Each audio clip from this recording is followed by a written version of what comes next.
తెలంగాణలో మేడ్చల్ జిల్లా బోడుపల్లో జరిగిన దారుణ హత్య ఘటన మరువకముందే అలాంటి ఘటనే ఉమ్మడి మహబూబ్ నగర్ జిల్లాలో చోటు చేసుకుంది. భార్యపై అనుమానంతో అడవిలో చంపి కాల్చివేసిన సంఘటన ఆలస్యంగా వెలుగులోకి వచ్చింది. మహబూబ్ నగర్ జిల్లాకు చెందిన శ్రావణిని లింగాల మండలం కొత్తరాయవరం గ్రామానికి చెందిన శ్రీశైలం 10 ఏళ్ల కిందట ప్రేమ వివాహం చేసుకున్నాడు.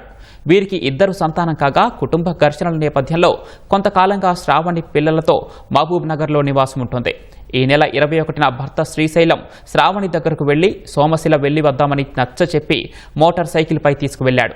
మార్గ మధ్యలో పెద్ద కొత్తపల్లి మండలం మారేడుమాన్ దిన్నె అటవీ ప్రాంతంలోకి తీసుకెళ్లిన శ్రీశైలం పథకం ప్రకారం శ్రావణిని హత్య చేసి కాల్చివేశాడు. కూతురు ఎంతకు తిరిగి రాకపోవడంతో శ్రావణి తండ్రి శ్రీను మహబూబ్ నగర్ 2 పట్టణ పోలీస్ స్టేషన్లో ఫిర్యాదు చేశాడు. పోలీసులు శ్రీశైలంను అదుపులోకి తీసుకుని విచారించడంతో శ్రావణిని హత్య చేసినట్లు ఒప్పుకున్నాడు. నిందితుడిని తీసుకుని సంఘటనా స్థలానికి వెళ్లిన పోలీసులు కుళ్లిపోయిన స్థితిలో ఉన్న శ్రావణి మృతదేహాన్ని స్వాధీనం చేసుకుని విచారణ చేపట్టారు.